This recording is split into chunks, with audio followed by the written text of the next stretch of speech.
दोस्तों, गुरु ग्रह अपना राशि परिवर्तन करने वाले हैं 2 जून 2026 को। और मिथुन राशि से निकल के वो अपनी उच्च राशि यानी कि कर्क राशि में संचरण शुरू करेंगे।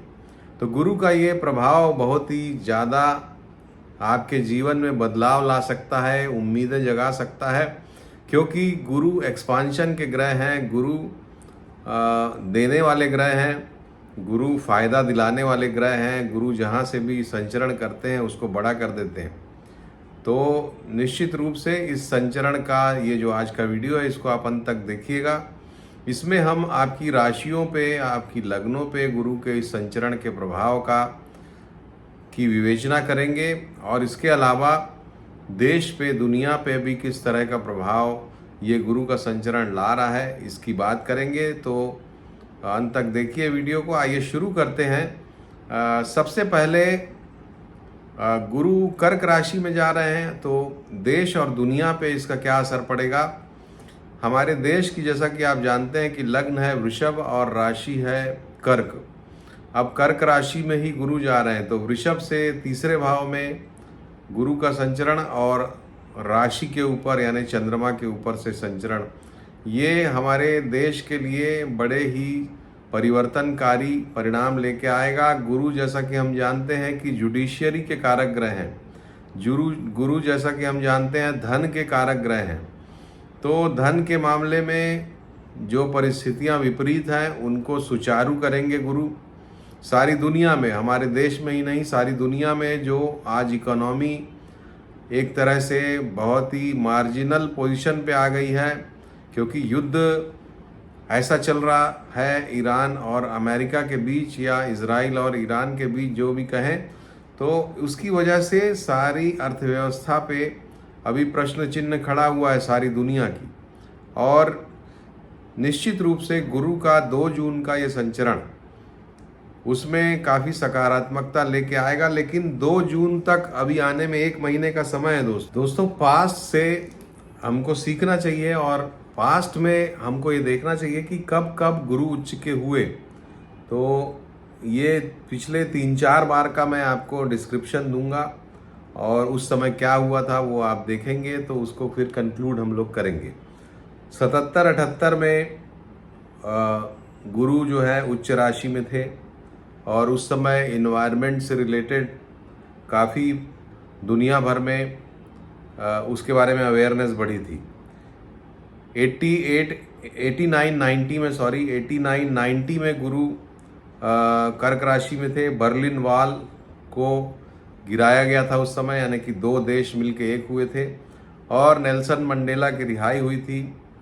इसके अलावा 2001-2002 में, यानी कि 12 जुलाई 2001 से 1 अगस्त 2002, इस समय पर गुरु उच्च के थे। उसी समय 9/11 का इंसिडेंट हुआ था और उसके बाद आतंकवाद के खिलाफ सारी दुनिया एक हो गई थी, और साथ ही यूरो करेंसी जो है वो इंट्रोड्यूस हुई थी।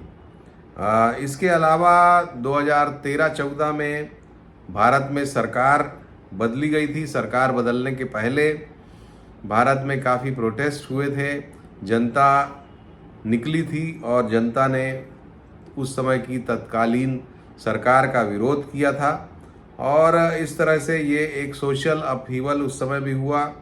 तो ये सारी चीज़ें जब हम देखते हैं तो हमको ये समझ में आता है कि उच्चस्थ गुरु जब भी होते हैं तो सोशल कॉज के लिए लोग सामने आते हैं, या बड़ी बड़ी ऐसी घटनाएं होती हैं जिससे जनता का हित एट ए लार्जर पर्सपेक्टिव, उनका हित सामने रख के काम होता है या उनका हित साधा जाता है।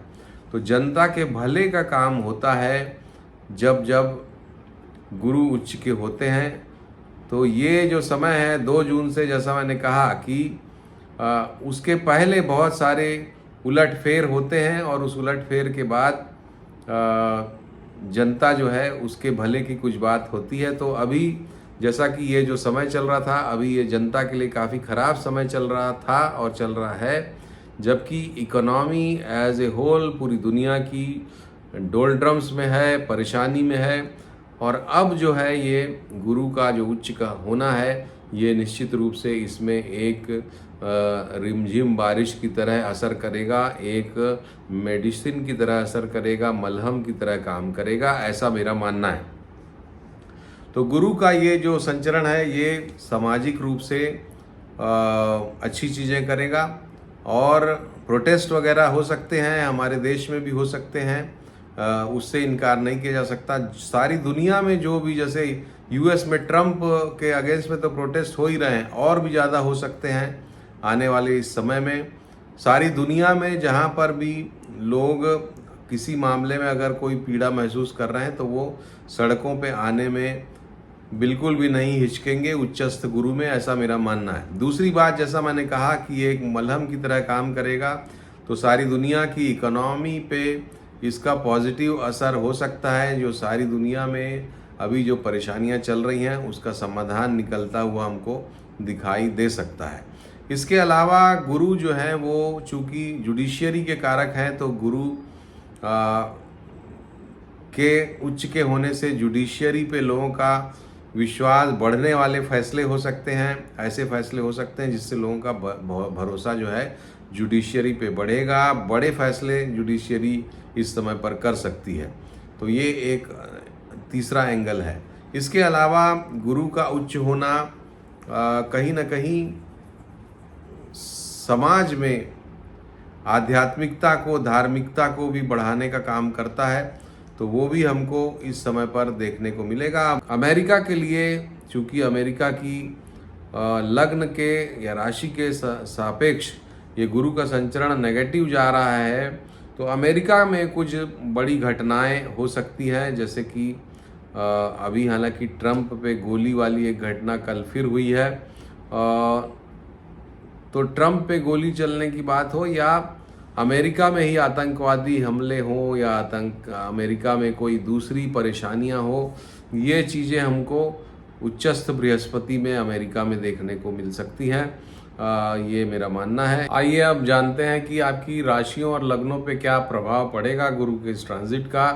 तो सबसे पहले बात ये मैं बता दूं कि कई राशियों के लिए इसमें हंस नामक महापुरुष योग भी बनेगा, क्योंकि गुरु उच्चस्थ हैं। तो मेष राशि की, मेष लग्न के लिए हंस नामक राजयोग बनेगा चौथे भाव में, तो आपको सम्मान मिलेगा समाज में, और आपके लिए बढ़िया समय गुजरेगा ये, और आपको कार्य क्षेत्र में भी फायदा मिलेगा।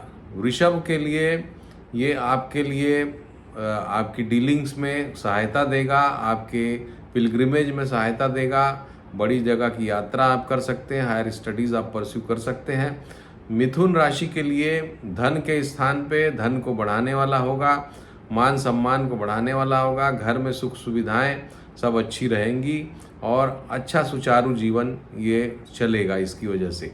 कर्क वालों के लिए भी हंस नामक राजयोग है, तो आपको समाज में, दुनिया में सम्मान मिलेगा, आप अपने घर परिवार की नज़र में ऊंचे उठ जाएंगे, संतान प्राप्ति वगैरह भी अगर आप करना चाहें तो हो सकती है।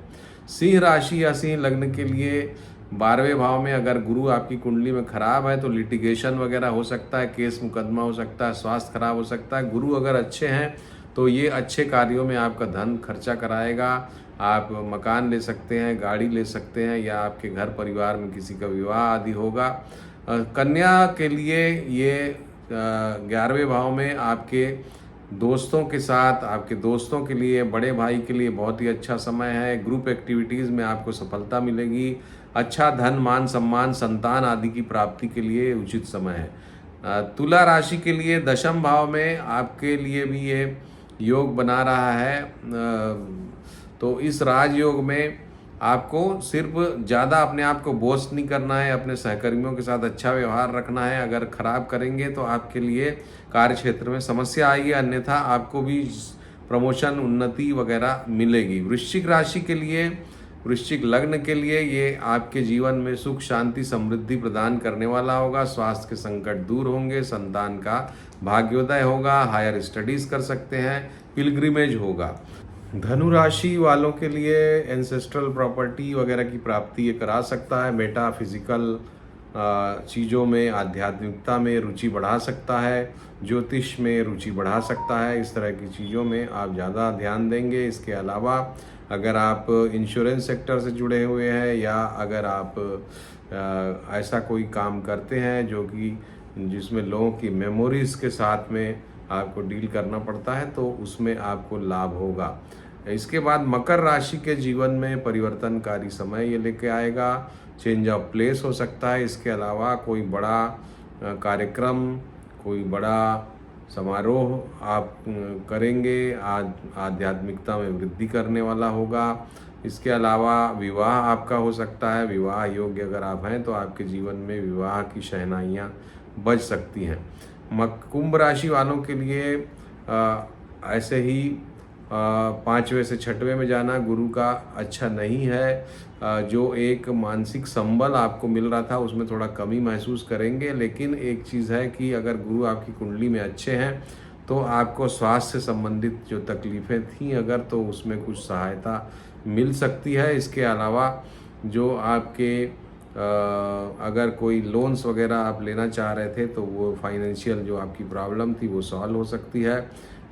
इसके अलावा नौकरी में भी आपको कुछ सहायता गुरु के वहाँ जाने से नौकरी में जो आप परेशानी महसूस कर रहे थे वो दूर हो सकती है। इसके बाद अंतिम राशि मीन लग्न या मीन राशि अगर आपकी है तो आपके जीवन में गुरु का ये संचरण बहुत ही सकारात्मक परिणाम लेके आएगा। आपको काफ़ी अच्छा संबल मिलेगा। आपका जीवन धन धान्य मानसिक शांति से परिपूर्ण रहेगा। आपके धर्म की यात्राएं, भाग्यवर्धक यात्राएं, ये सब होने के पूरे चांसेस हैं। इसके अलावा आपके जीवन में अगर संतान प्राप्ति चाहते हैं तो संतान की प्राप्ति वगैरह ये कराएगा। प्रेम संबंधों में अगर कोई रुकावट आ गई थी तो वो फिर से रिस्टोर हो सकते हैं। तो ये थी 12 लग्नों या 12 राशियों पर से गुरु के संचरण का प्रभाव। और गुरु ज़्यादातर सभी के लिए अच्छे परिणाम देते हैं। गुरु शुभता के सबसे बड़े ग्रह हैं, तो आपके जीवन में भी ये शुभता लेकर के ही आएंगे। तो सबसे अच्छी बात कि गुरु आपके जीवन में 2 जून से बड़ी शुभता लेकर के आने वाले हैं, तो उनका स्वागत करिए। उच्चस्थ गुरु हैं, तो इसमें सिर्फ हमको बोस्टिंग से बचना चाहिए, बड़ी बड़ी बातें करने से बचना चाहिए, अहंकार से बचना चाहिए। अगर हम इनसे बच गए तो आपके जीवन में ये गुरु का संचरण बड़े ही सकारात्मक परिवर्तन लेकर के आएगा, ऐसा मेरा मानना है। क्योंकि एक तो गुरु, ऊपर से उच्च के गुरु, तो मेरे ख्याल से ये वीडियो आपको मैंने जो चाहा वो कम्युनिकेट हो गया होगा। हालांकि बड़ी बाधाओं के साथ मैंने ये वीडियो बनाया है। स्पेस का प्रॉब्लम बार बार हो रहा था, तो अगर कुछ त्रुटि हो गई हो, कहीं पे बात कट गई हो तो मुझे क्षमा करेंगे। नमस्कार, धन्यवाद।